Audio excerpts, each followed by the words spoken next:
तो चलिए boys and girls, class 12 financial management chapter हम लोग आज स्टार्ट कर रहे हैं। क्लास 12 बिजनेस स्टडीज़ का फिनेंशियल मैनेजमेंट टॉपिक हम लोग स्टार्ट कर रहे हैं। ध्यान से देखिएगा।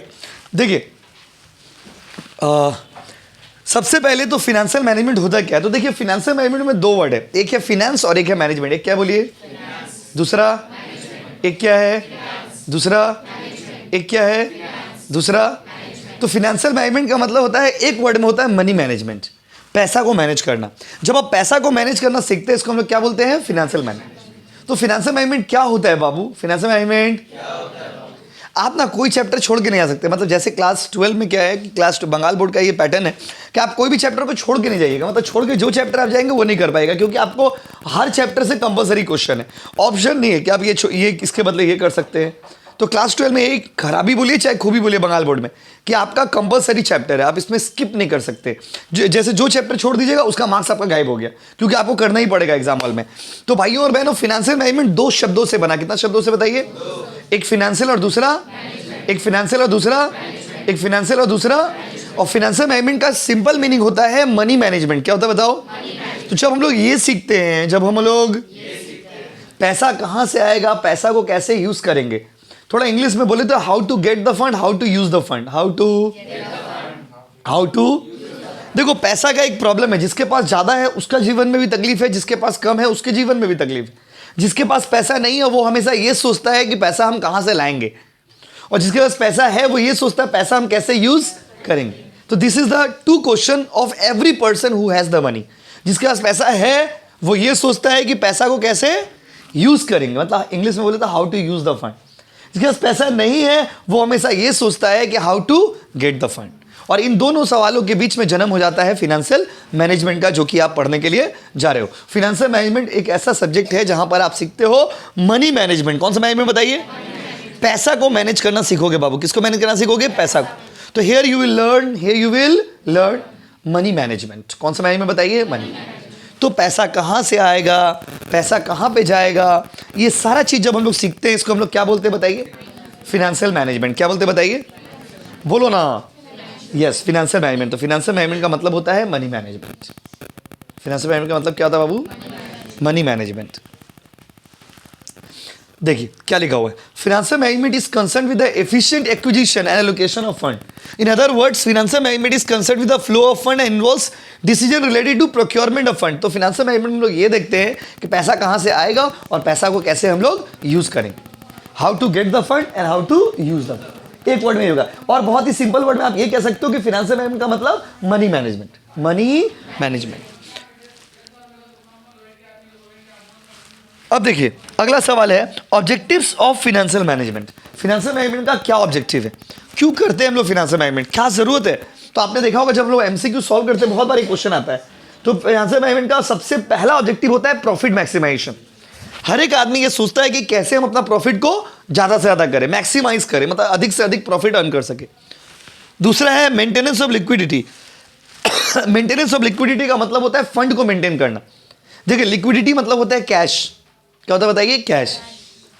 कैश को मेंटेन करना, आपका हाथ में कैश रहेगा, इसको बोलते हैं maintenance of liquidity. Maintenance of liquidity मतलब आपका हाथ में कितना पैसा है, क्योंकि बिजनेस को चलाने के लिए अल्टीमेटली क्या चाहिए, पैसा चाहिए। सपोज मान लीजिए आपके पास जमीन है, लैंड ऑफ प्रॉपर्टी है, और आपका हाथ में 1 लाख रुपया कैश है। दोनों में डिफरेंस क्या है, दोनों ही एसेट है, लेकिन दोनों में डिफरेंस क्या है बताइए। एक लिक्विड एसेट है, एक हार्डकोर एसेट है। हार्डकोर एसेट मतलब जैसे मान लीजिए अचानक से घर में किसी तबीयत खराब हो गया, तो आप जमीन ले लेके तो हॉस्पिटल में नहीं घूमिएगा। सोच के देखिए, आप जमीन ले लेके तो हॉस्पिटल में नहीं घूमोगे। आप बोलोगे सर जमीन बेच देंगे, जमीन बेचने में तो संग संग तो बिक नहीं जाएगा। ऐसा तो नहीं रास्ता में कस्टमर खड़ा रहेगा कि आइए आप जमीन लेके आइए, हम घर ले रहे, ऐसा तो नहीं है। और जमीन ऐसा चीज भी नहीं कि बाजार में ले लेके घूमेंगे, क्या देखिए मेरा जमीन है, मेरा जमीन है, मेरा जमीन। तो हार्डकोर एसेट का ये अपना खूबी है, अपना खराबी है। लेकिन ये जो कैश है ना, कैश लिक्विड एसेट है। कौन सा एसेट बताइए, लिक्विड।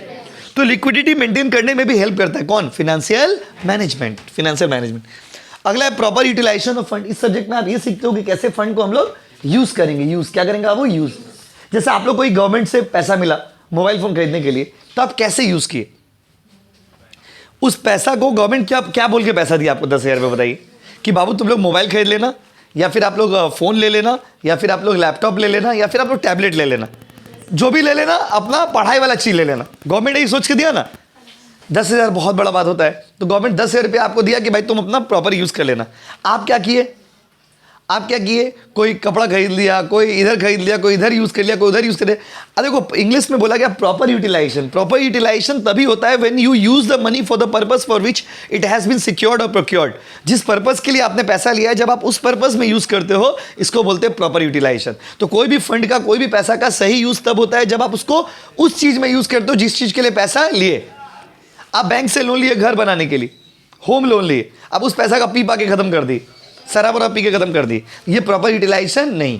आप मम्मी को बोले कि हमको ट्यूशन का फीस देना है, अब जाके बाबू का पीछे खर्चा कर दी। मम्मी आपको दे दी पैसा, मम्मी पापा पैसा दे दिए, पेरेंट्स पैसा दे दिया आपको, लेकिन आप क्या किए, बाबू का पीछे खर्चा किया। बाबू का बर्थडे था, केक ऑर्गेनाइज कर दिए, बाबू का बर्थडे था उसके लिए गुलाब फूल खरीद लिए। तो ये क्या हो गया, इम्प्रॉपर यूटिलाइजेशन ऑफ फंड। तो फंड का प्रॉपर यूटिलाइजेशन कब होता है, जब आप पैसा को उस चीज में यूज करिएगा जिस चीज के लिए आपने पैसा लिया है। इसको बोलते हैं प्रॉपर यूटिलाइजेशन ऑफ फंड, याद रखिएगा, ये होता है proper utilisation of fund.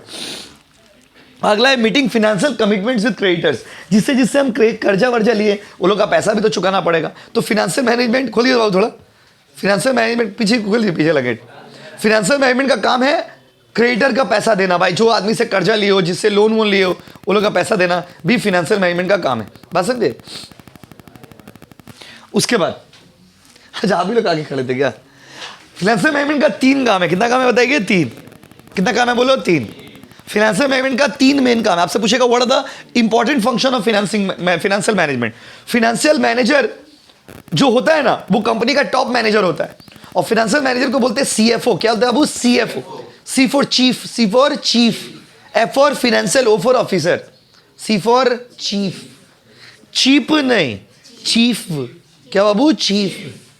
Chief की chief, chief financial officer, CFO. और फाइनेंशियल मैनेजमेंट में 3 मेन डिसीजन आता है। कितना मेन डिसीजन आता है बाबू, 3।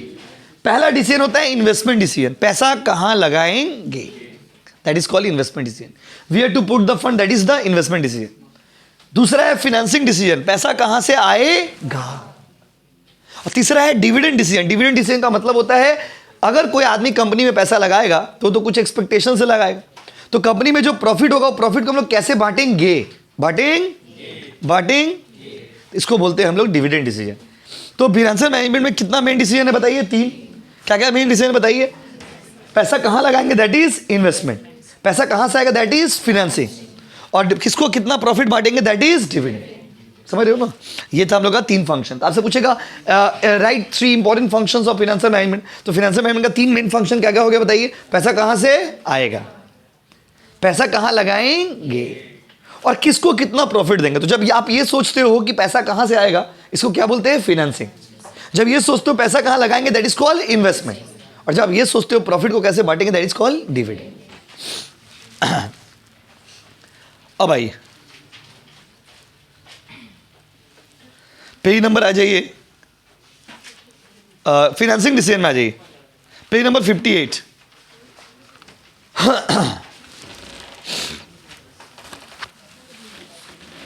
चलो देखो पेज नंबर 58, टॉपिक का नाम है फाइनेंसिंग डिसीजन। भाई फाइनेंसिंग डिसीजन क्या होता है, देखिए भाइयों और बहनों, फाइनेंसिंग डिसीजन का मतलब अभी क्या पढ़ा, अभी इसी यही 3 टॉपिक डिटेल में पढ़ोगे, चैप्टर खत्म हो जाएगा बस। फाइनेंसिंग डिसीजन का मतलब क्या हो गया भाई, पैसा कहां से आएगा। तो पैसा लेने का 2 जगह है, एक होता है ओनर्स कैपिटल, एक होता है बोरोड कैपिटल। जब आपका अपना पैसा होगा उसको क्या बोलते हैं, ओनर्स कैपिटल, और जब बाहर का पैसा होगा बोरोड कैपिटल। जब घर वाला से लोगे, जब बाहर वाला से लोगे, बोरोड कैपिटल। जब कंपनी में अपने लोग, कंपनी का मालिक ही पैसा लगाए तो उसको क्या बोलते हैं, ओनर्स कैपिटल। और जब बाहर से पैसा लेंगे, borrowed capital. Example, owners capital का एग्जाम्पल है इक्विटी शेयर, और बोरोड कैपिटल का एग्जाम्पल होगा preference share, debenture, loan, loan from bank, loan from financial institutions. These are the examples of borrowed capital. अब आते भाई, चाहे ओनर्स कैपिटल हो चाहे बोरोड कैपिटल हो, पैसा अगर लेंगे तो क्या क्या सोच के लेंगे, वो कौन कौन सा फैक्टर है जिसके ऊपर डिपेंड करेगा कि पैसा लेना है या नहीं लेना, ज्यादा लेना है या फिर कम लेना है। देखिए पहला है कॉस्ट।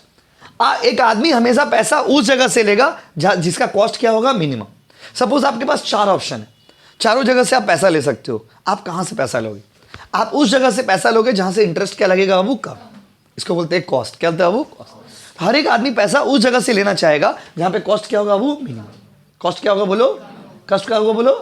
कम मतलब मिनिमम। अगला है रिस्क। ओके, तो देखो रिस्क, आप फिर यहां पे भी दूसरा पॉइंट होता है रिस्क। आपसे पूछेगा एक्सप्लेन, 6 मार्क्स में चैप्टर का लॉन्ग क्वेश्चन आता है, तो बोलेगा explain the factors affecting the financing decision. पूरा चिपका दो एकदम बढ़िया से। फाइनेंसिंग डिसीजन किन किन फैक्टर पर डिपेंड करता है? तो फाइनेंसिंग डिसीजन का दूसरा फैक्टर है भाई रिस्क। क्या बाबू? Risk. High risk, high investment, sorry low risk. देखो आप आज इन्वेस्टमेंट का तो बात नहीं कर रहे, पैसा लेने का बात कर रहे। तो अब अगर हम पैसा लेंगे तो हम कोई भी ऐसा जगह से ले लेंगे जो रिस्की हो, जहां पे खर्चा मेरा ज्यादा लगता हो। कैश फ्लो पोजीशन, बात समझे? एक बिजनेसमैन का पास अगर कैश है ऑलरेडी तो वो फंड बाहर से, तब आदमी बाहर से पैसा ज्यादा नहीं लेता है। और कैश नहीं रहता है तब वो बाहर से पैसा उसको लेना पड़ता है। अगला है कंट्रोल कंसिडरेशन। अगर कंपनी चाहता है कि हम अपना कंपनी में दूसरा आदमी को भी अधिकार देंगे, तब वो ओनर्स फंड से पैसा लेगा, क्योंकि जो आदमी पैसा लगाएगा वो कंपनी का मालिक बन जाएगा। और अगर कंपनी चाहता है कि नहीं हम कर्जा लेंगे लेकिन किसी को मालिक बनने नहीं देंगे, तब वो बोरोड फंड से पैसा लेगा, बाहर का आदमी से पैसा लेगा। अगर कोई अपना आदमी से पैसा लेते हो तो वो क्या बन जाता है? उसका अधिकार आ जाता है। जैसे सपोज आप किससे पैसा लेना पसंद करोगे? सपोज आपके पास 2 लोग खड़े, एक आदमी वो है जो आपका रिलेटिव है और एक आदमी वो है जो बैंक है, बाहर का आदमी। आप पैसा किससे लेना चाहिए? बैंक से लेना चाहिए। आप अपना रिलेटिव से लोगे ना तो आपको बार बार ताना मारेगा, वो बार बार आपको सुना देगा। वो एक बार पैसा देगा 5 बार सुना देगा आपको कि हम ही से तो पैसा दिया था, हम ही तो पैसा दिया। ये प्रैक्टिकल बात है, ये प्रैक्टिकल बात है। इसीलिए देखो कि घर में मम्मी पापा फैमिली मेंबर्स लोग भी क्या बोलते हैं कि भूखा रह जाएंगे लेकिन अपना रिलेटिव से पैसा नहीं लेंगे। ये कोई ऐसा नहीं, आप फाइनेंशियल मैनेजमेंट पढ़ रहे और वो लोग फील करते लाइफ में। बात समझे? आप सोच रहे हो अगर कोई चीज़ आपका फ्रेंड आपको देगा तो जीवन भर आपको सुनाते रहेगा, हम ही तो दिए थे, हम ही तो दिए थे, हम ही तो दिए थे। और वही अगर आप किसी से कर्जा लेके आएंगे तो वो आपको भले आपसे इंटरेस्ट जरूर लेगा लेकिन वो आपको सुनाएगा कभी नहीं। तो ये बहुत बड़ा फैक्टर होता है पैसा लेने में। जब आदमी पैसा लेता है तो ये कंट्रोल कंसिडरेशन करता है। कंट्रोल कंसिडरेशन मतलब कि अगर पैसा देने से उस आदमी का अधिकार आ जाएगा तो भाई ऐसा चीज हमको नहीं पसंद। बस समझ रहे? ऐसा चीज हमको नहीं पसंद। जैसे अगर मान लीजिए आप शादी कर रहे, अभी तो नहीं करोगे, भविष्य में करोगे, 2 साल 5 साल 7 साल 10 साल बाद करोगे। अब मान लीजिए आप डाउरी ले ली, डाउरी मतलब दहेज। सपोज आप दहेज में ले लिए, तो जब दहेज ले लीजिएगा ना तो आपका वाइफ धर्म पत्नी आपको हमेशा सुनाते रहेंगे। दहेज नहीं दीजिएगा तो फिर लड़का वाला सुनाता रहेगा। तो ये वाइस वर्सा रिलेशन का है, उसको कंट्रोल आ जाता है। अब वही अगर आप बैंक से लोन ले लिए, कर्जा ले लिए, वो ठीक है। एक बात बताइए, हम बैंक से लोन लेकर के कैमरा लगा दी, हम बैंक से लोन लेकर के लैपटॉप ले लिए ईएमआई पे, तो हमको तो बैंक वाला आगे तो नहीं बोलेगा हम ही तो पैसा दिए तो लैपटॉप लिया, हम ही तो पैसा दिए तो लैपटॉप लिया, बोलेगा? नहीं बोलेगा, कभी नहीं बोलेगा। हाँ हो सकता है अगर हम ईएमआई फेल कर देंगे तो मेरा लैपटॉप, मेरा कैमरा, ये बोर्ड सब लेके चला जाएगा। बात समझे ना? लेकिन आप सोच के देखिए, लेकिन यही पैसा अगर हम अपना कोई रिश्तेदार से लिए थे, थोड़ा पैसा दिए ना हम बोर्ड लगाएंगे ट्यूशन में, थोड़ा पैसा दिए ना हम थोड़ा लैपटॉप लेंगे, थोड़ा पैसा दिए हम थोड़ा कैमरा लगाएंगे। वो बेटा जब जब हम स्टेटस लगाते रहे तब तक बोलता वो मेरा पैसा का ही है ना, अच्छा हम ही पैसा दिए थे ना, वो हमसे पैसा लेके ही लिए हो ना। कितना दिल पे क्या गुजरेगा सोच के देखिए। यही बात यहाँ पे बोला, कंट्रोल कंसिडरेशन। एक बिजनेसमैन ये देखता है, ये जरूरी होता है, आप समझ रहे ना? इसीलिए कोई भी फ्री में कुछ दे दे रहा ले ले रहे, कोई भी फ्री में कुछ खिला दे रहा खा ले रहे, कोई भी फ्री में कुछ दे दे रहा नहीं, ऐसा मत सोचिए। हर फ्री चीज ना बाद में आपको कॉस्ट, बड़ा कॉस्ट दे देता है, याद रखिएगा। तो every free thing involves a big cost in future. आप जो भी चीज आज फ्री में लेने में इंटरेस्ट दिखा रहे हो ना, बाद में वही चीज आपका माथा का दर्द बन जाएगा। आपने कहा बेकार फ्री में ले ली, बाबू से फ्री में खूब आप गिफ्ट लेते गए। एक समय ऐसा है कोई बाबा को गाली देगा, बोले हम ही तो गिफ्ट दिए थे तुमको, बोल सकता है। इसीलिए सावधान रहे और सतर्क रहे। बात समझे ना? तो अगला है फ्लोटेशन कॉस्ट। अगला कौन सा कॉस्ट है बताइए? फ्लोटेशन कॉस्ट का मतलब होता है ना, लोन लेने में भी पैसा लगता है। आप लोग तो लोन नहीं लिए होंगे, अभी उम्र ही नहीं हो, आप लोग लोन मिलेगा भी नहीं, क्योंकि 18 साल से कम है ना। तो आप जब लोन लेंगे, आप मम्मी पापा ही लोन लेंगे ना, लोन लेने के लिए क्राइटेरिया होता है। जब आप बैंक में लोन लेने जाइएगा तो बैंक वाला लोग लोन का प्रोसेसिंग चार्ज करता है। मतलब जितना आप लोन लीजिएगा ना, 1500 2000 कोई भी रुपया एक अमाउंट आपसे काटेगा, वो चार्जेस होता है, उसको बोलते हैं फ्लोटेशन कॉस्ट। कौन सा कॉस्ट बताइए? फ्लोटेशन कॉस्ट मतलब when you borrow the money there are some cost involve which is known as flotation cost. जब आप पैसा लेंगे ना तो आपको कुछ पैसा देना पड़ता है, कमीशन वमीशन। अगर कोई कभी कभी क्या होता है ना, जो बड़ा अमाउंट होता है, जैसे 5 करोड़ रुपया लोन लेना, अब 5 करोड़ रुपया हमको आपको तो लोन देगा नहीं बैंक, तो उसमें भी ब्रोकर होता है बहुत सारे, जिसका बैंक में बहुत अच्छा टर्म है, जिसका बैंक से बहुत अच्छा दोस्ती है। उसको बोलिए ठीक है आप हमको लोन दिला दीजिए, तो बोलेगा आपको हम लोन दिला देंगे, हम 1% लेंगे या 2% लेंगे। तो ये सब खर्चा को क्या बोलते हैं? Flotation cost. मान लीजिए जितना का बाबू ने उतना का झुंझुना हो गया, तो वैसा पैसा लेके क्या करेंगे? आप 5 लाख रुपया लोन लिए और जो आदमी ब्रोकर है वो बोला हम 2 लाख रुपया ले लेंगे। तो 5 लाख रुपया में तुम 2 लाख रुपया ले लोगे बगलोल, तो हम क्या करेंगे पैसा लेकर के? बताइए। अगर 5 लाख रुपया में 2 लाख रुपया ब्रोकर ही ले लेगा तो आपको 3 ही लाख रुपया मिलेगा ना। तो 3 लाख रुपया बहुत बड़ा अमाउंट हो जाता है, क्योंकि 5 लाख का आप लोन ही लिए हैं उसमें 2 लाख रुपये आप दूसरा को ही दे दीजिएगा, तो आपका हाथ में क्या आएगा? झुंझुना कुछ आएगा? नहीं आएगा। तो इसलिए आपको क्या करने का बताइए, आप एक बिजनेसमैन ये देखता है कि मेरा फ्लोटेशन कॉस्ट कितना है। अगर मेरा फ्लोटेशन कॉस्ट ज़्यादा है तो हम पैसा नहीं लेंगे, हम दूसरा सेवा से लेंगे।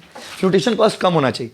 कोई आपको बोला, बात समझ रहे कि अब हम ये तुम्हारा काम करा देंगे, बस बहुत बार क्या होता है, जैसे ऑनलाइन क्लास में क्या होता है कि जैसे बहुत बच्चे तो अपने से अपना डायरेक्ट आकर के एडमिशन ले लिया हो गया। कुछ बच्चे ना ओवर स्मार्ट है, ओवर समझ रहे, मतलब वो क्या करेगा, अपने से एडमिशन नहीं लेगा। मतलब उसमें क्या होता है, 1-2 बच्चे लोग होता है जी लोग, मान लीजिए सपोज किसी का बाबू पढ़ रहा पहले से, तो बोला तुम चलो ना, तुम मेरा एडमिशन करा देना प्लीज़। उसको लग रहा कि मैं बाबू हमको फ्री में एडमिशन करा देगा, मेरा बाबू हमको सस्ता में एडमिशन करा देगा। उसका और महंगा कॉस्ट पड़ जाता है। कॉस्ट क्यों महंगा पड़ जाता है? बाबू उसको बोलता है कि 3 है। बहुत बार तो ऐसा केस हुआ कि बाबू पैसा ले लिया हमको, जैसे मान लीजिए ऑनलाइन का फीस है 2000 रुपये, तो हमको 2000 रुपये देके भैया इसका एडमिशन कराना है 2000 रुपया ले, हम अपना एडमिशन करते, हमको मतलब नहीं, उससे क्या है, हमको कौन पैसा दे रहा है उससे क्या मतलब, एडमिशन लेना हम ले ली। लेकिन वो अपना बाबू से कितना लिया? 3000 रुपया लिया, 4000 रुपया लिया। इसीलिए स्मार्ट बनना इज गुड, ओवर स्मार्ट बनना इज नॉट। क्या आप डायरेक्ट आकर के ट्यूशन, ऐसा कितने सारे केसेस हर साल एक तो आ ही जाते हैं जिसमें क्या होता है, वो खुद से एडमिशन नहीं लिया, वो किसी और के थ्रू एडमिशन लिया, तो वो उसको ठग लिया। उसको बोला कि कोर्स फीस तो 4000 है, तुम्हारे लिए 3000 करा देंगे, जाओ। अब वो 3000 करा दिया, कोर्स फीस तो 2000 रुपया है, तो बेटा 1000 रुपया मार दिया। बात समझे ना? इसीलिए सावधान रहे और सतर्क रहे, समझ रहे हो ना। अगला है ऑपरेटिंग कॉस्ट। अगर कंपनी का डेली खर्चा ज्यादा है, अब देखो यहाँ पे तब से हम आपको बोले लोन लेना चाहिए, because loan is better than owner's fund. मालिक का पैसा से अच्छा लोन है, मतलब ओन से अच्छा लोन होता है। मतलब क्या समझ रहे, अपनों से अच्छे पराये होते हैं दुनिया में, क्या समझे। अपने जो लोग होते हैं ना, अपने रिलेटिव रिश्तेदार, वो आपके अच्छे नहीं होते, because they always keep on thinking about you. वो हमेशा आपके बारे में सोचते हैं, आपका बुराई करते हैं, आपके बारे में नेगेटिविटी फैलाते हैं। और जो बाहर के लोग होते हैं ना, वो लोग आपको बहुत मानते हैं। जैसे मान लीजिए मेरा आपका भी रिलेशन है, तो मेरे आपके बीच में कोई झगड़ा ही नहीं, कोई प्रॉब्लम ही नहीं, कोई कंफ्यूजन ही नहीं, कोई कंट्रोवर्सी नहीं। क्यों? क्योंकि हमको मेरा आपका फॉर्मल रिलेशन है। फॉर्मल रिलेशन मतलब आप आएंगे, पढ़ेंगे, चले जाएंगे, बस जितना ही देरी क्लास में उतना ही रिलेशन। लेकिन यही जब आप इनफॉर्मल रिलेशन में चले जाते हो, इनफॉर्मल रिलेशन मतलब भाई बहन, चाचा चाची, मामा मामी, काका काकी, जो भी आपका रिलेशन, तो वो गलत हो जाता है, वो ओवर हो जाता है। उसमें फिर आपका क्या ना, वेट कम हो जाता है, वैल्यू कम हो जाता है। यहाँ पर भी ये बात बोला कि आप तो तब से बोल रहे लोन लेना चाहिए, लोन लेना चाहिए, लोन लेना चाहिए, बट अगर मान लीजिए इसमें भी पॉइंट होता है कि लोन तब कब नहीं लेना चाहिए। लोन तब नहीं लेना चाहिए जब आप लोन चुका ना सको। मतलब अगर आपका ऑपरेटिंग कॉस्ट बहुत ज़्यादा है, जैसे कंपनी का खर्चा बहुत ज़्यादा है, खर्चा बहुत ज़्यादा है, बात समझे। जो ऑपरेटिंग कॉस्ट का मतलब क्या होता है, बिजनेस को चलाने का खर्चा। हाँ, बिजनेस को चलाने का खर्चा। जैसे मान लीजिए हम कोचिंग पढ़ा रहे, तो मेरा ऑपरेटिंग कॉस्ट क्या हो गया, इलेक्ट्रिसिटी खर्चा मेरा ऑपरेटिंग कॉस्ट, कोचिंग का रेंट मेरा ऑपरेटिंग कॉस्ट, बात समझ रहे हैं। कोचिंग का रेंट ऑपरेटिंग कॉस्ट हो गया, इलेक्ट्रिसिटी एक्सपेंस ऑपरेटिंग कॉस्ट हो गया। ये सब चीज़ कौन सा कॉस्ट हो गया, ऑपरेटिंग कॉस्ट हो गया, बात समझे। तो ईएमआई भी तो एक तो ऑपरेटिंग कॉस्ट हो जाएगा। ऑपरेटिंग कॉस्ट मतलब रेगुलर देना पड़ेगा आपको। ईएमआई भी जो होगा तो रेगुलर बेसिस से देना होगा। आप खाना खाइए चाहे नहीं खाइए, हर महीना आपको ईएमआई देना पड़ेगा, एक डेट है भाई 10 तारीख तक ईएमआई देना है। तो ईएमआई भी एक तो कैसा खर्चा हो गया, रेगुलर तो बर्डन हो जाता है।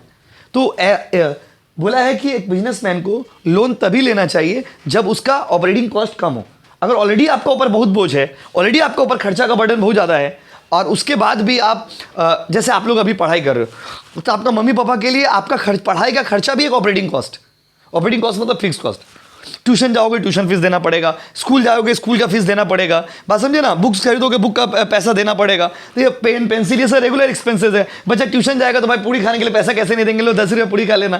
तो ये क्या है, ऑपरेटिंग कॉस्ट है। तो अगर ऑपरेटिंग कॉस्ट घर में ऑलरेडी ज़्यादा है गार्जियन के ऊपर, तो उस केस में आपको क्या करना चाहिए बताइए, लोन नहीं लेना चाहिए। लोन नहीं, तब अपने उसे ही पैसा ले लीजिए। थोड़ा गालियाँ ना सुनेंगे, अपना सही आदमी से ही पैसा लेंगे, क्या हो जाएगा, गाली से क्या हो जाएगा, शरीर गल थोड़ी जाएगा। देखिए अगला क्या है, तो अगला लास्ट पॉइंट है state of capital market. Capital market का सिचुएशन पे भी डिपेंड करता है। कैपिटल मार्केट मतलब पढ़ाई थी आपको, money market, capital market, long term market कैसा है, बात समझिए। अगर मार्केट बूम में है, किसमें बाबू बताइए, बूम में। बूम मतलब मार्केट अच्छा है, तब पैसा लेने में दिक्कत नहीं। लेकिन अगर मार्केट में पैसा डूब जा रहा, या पैसा ठीक से मिल नहीं रहा, या हाई रेट ऑफ इंटरेस्ट है, तो पैसा लेके फायदा नहीं। ये सब हो गया फिनेंसिंग डिसीजन, मतलब पैसा लेने टाइम में क्या क्या चीज़ों का ध्यान रखिएगा, बात समझे। अब आते हैं डिविडेंड डिसीजन। डिविडेंड डिसीजन का मतलब होता है प्रॉफिट।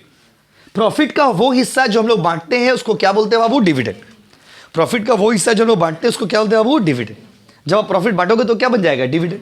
तो जब किसी को प्रॉफिट का हिस्सा दोगे, कंपनी में कोई पैसा लगाया, उसको उसका कुछ एक्सपेक्टेशन है, तो जब आप प्रॉफिट बांटिएगा तो किन किन बातों का ध्यान रखिएगा। देखिए पहला बात है इसमें अर्निंग, कंपनी का कमाई कितना है। कमाई होगा कम, आप पूरा प्रॉफिट ही दे दोगे, तो प्रॉफिट कितना कंपनी बांटेगा, कंपनी कितना पैसा बांटेगा। डिविडेंड मतलब प्रॉफिट को बांटना। तो कंपनी कितना प्रॉफिट बांटेगा ये डिपेंड करता है किसके ऊपर बताइए, अर्निंग के ऊपर। Higher earning high dividend, low earning low dividend, no earning no dividend. कमाएंगे नहीं तो देंगे कहाँ से, अजीब बात कर रहे हो। उसके बाद स्टेबिलिटी ऑफ अर्निंग, अर्निंग कितना स्टेबल है इसके ऊपर भी डिपेंड। स्टेबल मतलब देखो स्टेप, जैसे हम लोग कोचिंग पढ़ा रहे तो हम लोग का कोई क्या है, हम लोग का अर्निंग का कोई स्टेबिलिटी नहीं। स्टेबिलिटी मतलब कोई ठिकाना नहीं, पैसा आएगा नहीं आएगा, बैड डेट हो गया, डूब गया, पैसा मार के भाग गया स्टूडेंट, तो ये अनस्टेबल हो गया। इसीलिए क्या होता है, लोग देखो कोई भी जैसे हम लोग लोन लेने जाएंगे ना बैंक से, हम अपना मैं बता रहे अगर हम लोन लेने जाएंगे बैंक हमको लोन नहीं देगा। क्यों नहीं लोन देगा बताइए। लेकिन वही अगर कोई व्यक्ति ऐसा है जो मान लीजिए कंपनी में जॉब करता है और उसका सैलरी 20,000 है, 25,000 है, 30,000 है, जितना भी सैलरी, उसको लोन मिल जाएगा। क्यों नहीं मिलेगा बताइए हमको लोन इसलिए नहीं मिलेगा क्योंकि मेरा जॉब स्टेबल नहीं। स्टेबल मतलब कोई ठिकाना नहीं ना कि आपको पैसा मिलेगा ही, कोई ऐसा इंश्योरेंस नहीं किया हो कि पैसा मिलेगा ही। आज स्टूडेंट है, कल स्टूडेंट नहीं रहेगा, कल स्टूडेंट है, परसों स्टूडेंट नहीं रहेगा, परसों है उसके बाद नहीं रहेगा, तो वो डिपेंड करता है। तो अनस्टेबिलिटी इसको बोलते हैं। अनस्टेबिलिटी मतलब कोई स्टेबल इनकम नहीं, और स्टेबल इनकम जब नहीं होगा ना तो प्रॉफिट नहीं देना चाहिए कंपनी में। स्टेबल मतलब होता है रेगुलर। जैसे कोई चीज़ लोन पे ही लेंगे तो वो आपको लोन लेने पे सोचना पड़ेगा कि अगर मेरा स्टेबल इनकम है तब ना हम EMI देंगे। कोई आदमी कहीं पे जॉब कर रहा, उसका सैलरी मान लीजिए 50,000 रुपया, तो उसको तो पता है कि हर महीना 50,000 हमको मिलेगा। हम नौकरी करें, काम जिस तरह से ऑफिस जाए या ना जाए, मेरा अगर हम काम कर रहे तो पैसा मिलेगा। जैसे आपके स्कूल में जो टीचर्स है, आदमी गवर्नमेंट जॉब को क्यों पसंद करता है बताइए, क्योंकि गवर्नमेंट जॉब में सबसे बड़ा चीज़ है सिक्योरिटी एंड स्टेबिलिटी। उसको पता है कि भाई और कुछ होना हो, स्टूडेंट आए चाहे ना आए, पढ़ाई हो चाहे ना हो, हमको महीना अपना मिल जाएगा। ठीक एक और इतना अच्छा सिस्टम होता है गवर्नमेंट जॉब में कि आपका एक महीना 1 तारीख से पहले पैसा मिल जाता, 1 तारीख से पहले पैसा मिल गया। तो उसमें और हम लोग में डिफरेंस क्या हो गया, वो स्टेबल है, हम स्टेबल नहीं। और जब आप स्टेबल नहीं होते हो ना तो आप कोई भी चीज़ ठीक से नहीं कर पाते हो। यहाँ पर भी वही सिस्टम है, अगर कंपनी का कमाई स्टेबल होगा तभी कंपनी ज़्यादा प्रॉफिट देगा, स्टेबल नहीं होगा तो कंपनी प्रॉफिट नहीं देगा। स्टेबल का मतलब है एक जैसा, स्टेबल मतलब एक जैसा। जैसे आप लोग पढ़ाई करते हो तो आप लोग का पढ़ाई में स्टेबिलिटी नहीं है। आप लोग में कुछ बच्चों का क्या है, कुछ बच्चे ओनली 5-10 स्टूडेंट ऐसे हो आप लोग का बैच में, पूरा क्लास 12 में, जो लोग क्या है स्टेबिलिटी मतलब फर्स्ट डे से लेके अभी तक उसको मेंटेन करके पढ़ाई कर रहे हो। कुछ बच्चे क्या है अभी भी पढ़ाई स्टार्ट नहीं की, 2 मार्च का वेट कर, 2 मार्च आएगा तो पढ़ाई स्टार्ट करेंगे, 3 मार्च को हिंदी का एग्जाम। तो स्टेबिलिटी चाहिए, क्या चाहिए बाबू, स्टेबिलिटी। बस समझ रहे हैं। अगला है कैश फ्लो पोजीशन, कैश पे डिपेंड करता है। अगर कंपनी में हमको प्रॉफिट देना है लेकिन पॉकेट में पैसा ही नहीं, तो सिर्फ देने से तो नहीं होगा, पॉकेट में पैसा रहना जरूरी। तो कंपनी के पास कैश होगा तभी कंपनी प्रॉफिट देगा, कैश नहीं होगा तो प्रॉफिट नहीं देगा। ग्रोथ अपॉर्चुनिटी, अगर कंपनी को लग रहा है कि मेरा तरक्की और हो सकता है तो कंपनी प्रॉफिट को बांटेगा नहीं, कंपनी उस प्रॉफिट को इन्वेस्ट कर देगा। कंपनी उस प्रॉफिट को क्या करेगा बताइए, इन्वेस्ट कर देगा। इसको बोलते हैं री इन्वेस्टमेंट ऑफ प्रॉफिट या फिर प्लफिंग बैक ऑफ प्रॉफिट। याद रखिएगा, 1 मार्क्स में दे सकता है, what do you mean by ploughing back of profit. बात समझे ना, तो प्रॉफिट को री इन्वेस्ट कर देना, कमाया प्रॉफिट फिर से लगा दी, कमाया प्रॉफिट फिर से लगा दी। जैसे आप लोग देखोगे, आप लोग कोई अगर बिजनेसमैन फैमिली हो जिनका दुकान होगा, आप देखोगे कि दुकान वाला आदमी लोग क्या करते हैं, हर आदमी हर पैसा खा नहीं लेता है। बात समझे ना, अगर खा लीजिएगा तो दुकान बंद हो जाएगी। अगर इंग्लिश में एक वर्ड है रोलिंग आउट ऑफ कैश, पैसा को रोल आउट करना पड़ता है। मतलब क्या हो गया देखिए, जैसे हम एक दुकान चलाएं तो दुकान में क्या होता है, दुकान में जैसे दिन भर सामान बेचा, सपोज किसी का मोदी दुकान है। अब मोदी दुकान में क्या है ना, मोदी दुकान में प्रॉफिट का मार्जिन बहुत लो है। आप लोग में किसी का मोदी दुकान होगा तब बोलेगा हाँ आप गलत बोल रहे हैं या सही बोल रहे। मोदी दुकान में ना मार्जिन ज़्यादा नहीं, मार्जिन में तो समझते हो, जैसे फूड प्रोडक्ट जो होता है, फूड प्रोडक्ट मतलब जो आप फास्ट फूड खाते हो या फिर अभी पूड़ी उड़ी दुकानें जाओगे सुबह में ट्यूशन के बाद, तो ये सब चैट बंद कर लीजिए आप। तो ये सब जो पूड़ी उड़ी खाने के लिए जाओगे, इस सब में क्या होता है कि आपका मार्जिन है, मार्जिन मतलब रेंज ज़्यादा है। जैसे क्योंकि वो रॉ प्रोडक्ट है ना, रॉ प्रोडक्ट मतलब बना के बेचते, कोई चीज़ अगर बना के बेचेंगे तो फायदा ज़्यादा होगा। जैसे हम कोचिंग का बुक अगर खुद बना के बेचते तो मेरा प्रॉफिट बहुत ज़्यादा होगा। हम खरीद रहे मतलब बनाने के लिए किसी को दे रहे हो, बना रहा है, फिर वो हमसे पैसा ले रहा है, फिर हम आपको बेच रहे, तो जो 10-20 रुपये का मार्जिन है वो है। लेकिन अगर आप कोई सामान पूरा बनाइएगा, खुद से बनाइएगा, पूरा उसको बेचिएगा, मैन्युफैक्चर करिएगा, तो वहाँ पे प्रॉफिट ज़्यादा होगा। तो मोदी दुकान में क्या होता है कि वहाँ पे प्रॉफिट मार्जिन ज़्यादा नहीं होता, मार्जिन बहुत लो है। मतलब अगर मान लीजिए आप 1 लाख का सामान बेचिएगा दिन भर में या पूरा महीना भर में, अगर 1 लाख रुपये का सामान बिकेगा तो 5,000-10,000 उसमें प्रॉफिट होगा। तो 1 लाख रुपये का सामान बेचने में 10,000 बहुत ज़्यादा बोल दी, बस 10,000 बहुत ज़्यादा बोलते, जो लोग दुकानदार होंगे आपको पता होगा, उससे भी कम प्रॉफिट होता है। तो उतना भी रेंज प्रॉफिट नहीं होता। तो रिटेल बिजनेस में क्या होता है कि प्रॉफिट आपका थोड़ा कम हो जाता है। खरीदते हैं बेचते हैं ना तो प्रॉफिट कम हो जाता है। खरीद के बेच रहा, कोई चीज़ बना के बेचिएगा ना तो उसमें प्रॉफिट क्या होता है, ज़्यादा होता है। बात समझे। तो कोई भी कंपनी अगर देखता है तो वो लोग क्या करते हैं, जैसे मान लीजिए 50,000 रुपये का आज सामान मेरा दुकान में बिक्री हुआ, तो 50,000 मेरा प्रॉफिट थोड़ी ना, उसमें प्रॉफिट मेरा मान लीजिए 5,000 रुपये। अब वो 50,000 रुपया में से 45,000 वो रख देता है, कभी कभी तो 50,000 भी रख देता है। बात समझे? और वो 50,000 रुपया रख करके फिर वो क्या करता है बताइए? फिर वो जाकर के बिजनेस में उसको इन्वेस्ट कर देता है। इसको बोलते हैं री इन्वेस्टमेंट ऑफ प्रॉफिट। और ऐसा कब करता है बिजनेसमैन? जब उसको लगता है कि मेरा ग्रोथ है, हमको लग रहा है कि मेरा तरक्की हो सकता है, अगर हमको लग रहा है कि मेरा फायदा हो सकता है, तो हम बिजनेस का पैसा बिजनेस में लगा लेंगे। अरे देखो, बिजनेस का पैसा भी आप देखोगे, बहुत अपने एरिया में देखोगे, कोई कोई दुकान क्या होता है, स्टार्ट होता है। कोई कोई दुकान देखोगे स्टार्ट होता है तो कुछ नहीं रहता, एकदम खाली रहता है, सामान बहुत कम रहते हैं। धीरे वो आदमी क्या करता है, सामान बेचता है, पैसा कमाता है, फिर बिजनेस में सामान लगा देता है। वो घर में नहीं लेके आता पैसा, कमाता है बिजनेस में लगाता है, कमाता है बिजनेस में लगाता है। इसको बोलते हैं री इन्वेस्टमेंट ऑफ प्रॉफिट। कि घर का पैसा बिजनेस में नहीं लगाएंगे, बिजनेस का पैसा बिजनेस में लगा देना। तो अगर बिजनेसमैन को यह लगता है कि मेरा तरक्की हो सकता है, मेरा ग्रोथ अपॉर्चुनिटी है, तो वो अपना पैसा को यूज नहीं करता है, वो अपना पैसा को क्या कर देता है, री इन्वेस्ट। अच्छा, आप लोग अपने देखो ना, आप लोग तो 11 से पढ़ रहे हो, उस कोचिंग से इस कोचिंग में कितना सारा चेंजेस हुआ। ऐसा तो नहीं अपना घर से हम पैसा ला करके इसमें लगा रहे, नहीं, ट्यूशन का पैसा ही ट्यूशन में लगा। इसको बोलते हैं री इन्वेस्टमेंट। क्या बोलते हैं बताइए? री इन्वेस्टमेंट मतलब क्या? जो भी चीज ट्यूशन में, जो भी डेवलपमेंट आप देख रहे हैं, जो भी अपग्रेडेशन आप देख रहे हैं, वो क्या है, ग्रोथ अपॉर्चुनिटी। क्योंकि देखो अभी टाइम का नीड है, टाइम का रिक्वायरमेंट है। अगर आप वक्त के साथ अपने आप को नहीं बदलिएगा तो आप ग्रोथ नहीं कर पाएगा। ये बिजनेस का रूल होता है, change is the only change in this world. तो अगर आपको बिजनेस में आगे बढ़ना है, कोई भी बिजनेस में, तो आपको अपग्रेड करना पड़ेगा, दुकान को आगे बढ़ाना पड़ेगा। पास में कस्टमर आए ना आए वो सेकंड चीज है, फर्स्ट चीज क्या है, आपको अपने आप को अपग्रेड करना पड़ेगा। तो इसका सबसे अच्छा सिस्टम क्या होता है, बिजनेस का पैसा बिजनेस में इन्वेस्ट कर दीजिए, बस खत्म। बात समझे ना? नहीं खाएंगे एक दिन, क्या प्रॉब्लम, नहीं खाइएगा, लेकिन बिजनेस का पैसा बिजनेस में लगेगा तो बिजनेस तो ग्रो करेगा। ये चीज सोचिए आप, बात समझे? तो stability of dividend, stability of dividend जो ऊपर में भी था, रिपीट पॉइंट हो गया, पॉइंट रिपीट हो गया। Preference share holder, preference share holder आपको अगर याद होगा, मैंने बचपन में आपको पढ़ाया था 11 में, मतलब कि प्रेफरेंस शेयर होल्डर वो होता है जिसको प्रॉफिट पहले चाहिए। तो प्रेफरेंस शेयर होल्डर को देने के बाद जो बच जाता है, झूठा फूटा, झूठा और फूटा, बिजनेसमैन को देने के बाद अगर थोड़ा बहुत प्रॉफिट बच जाएगा तो वो प्रॉफिट को हम लोग क्या करते बांटते हैं। तो वो अल्टीमेटली प्रॉफिट जो बांटेंगे ना, वो कौन सा प्रॉफिट बांटेंगे, जो बच जाएगा, थोड़ा बहुत जो बच जाता है वो प्रॉफिट। तो प्रेफरेंस शेयर होल्डर बहुत बड़ा फैक्टर है। अगर प्रेफरेंस शेयर होल्डर को ज्यादा देंगे तो नॉर्मल शेयर होल्डर को कम दे पाएंगे। अगला है टैक्सेशन का पॉलिसी। अगर टैक्स ज्यादा लग जाएगा तो गवर्नमेंट क्या करेगा बताइए, कंपनी लेस डिविडेंड देगा। अब एक तो बेटा डिविडेंड भी दे रहे, ऊपर से तुमको टैक्स भी देंगे। अगर मान लीजिए गवर्नमेंट को डिविडेंड भी देना पड़ा, हम आपको प्रॉफिट भी देंगे और हमको टैक्स भी देना पड़ेगा, तो हम प्रॉफिट कम देंगे। तो वही बात बोला कि डिविडेंड, अगर टैक्स ज्यादा होगा तो डिविडेंड का रेट क्या हो जाएगा बाबू, कम, और अगर टैक्स कम होगा तो डिविडेंड क्या होगा बताइए, ज्यादा। तो ये था पूरा आपका प्रोसेस।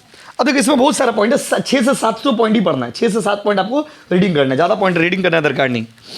देखिए हम 6 मार्क्स में तो बाबू 6-7 पॉइंट करना पड़ेगा ना, कम से कम 6 मार्क्स में अगर 6-7 पॉइंट नहीं करिएगा तो गड़बड़ हो जाएगा। देखिए तो देखो अभी तक हम लोग 2 डिसीजन आपको पढ़ाए हैं, एक तो फाइनेंसिंग डिसीजन, एक तो क्या पढ़ाए बताइए, डिविडेंड डिसीजन। बात समझे? इसमें बहुत कुछ बाकी है, तो फिर हम लोग अगला दिन पढ़ेंगे आराम से। बात समझे? एक क्लास और करेंगे, चैप्टर खत्म हो जाएगा। इसमें क्या क्या पढ़ना बाकी वो भी आपको बता दे रहे। इसमें इन्वेस्टमेंट डिसीजन पढ़ना बाकी। इन्वेस्टमेंट डिसीजन में 2 पॉइंट होता है, फिक्स कैपिटल और working capital. Very important question हर बार देता है घुरा फिरा के, fix capital working capital. Fix capital working capital पढ़ोगे, कैपिटल स्ट्रक्चर पढ़ाएंगे, फाइनेंशियल प्लानिंग पढ़ाएंगे, चैप्टर खत्म है बस। और एक दो छोटा मोटा टॉपिक होगा तो मैक्स टू मैक्स एक क्लास और करेंगे, प्यारा सा चैप्टर क्या जाएगा खत्म। Thank you so much. देखिए देखिए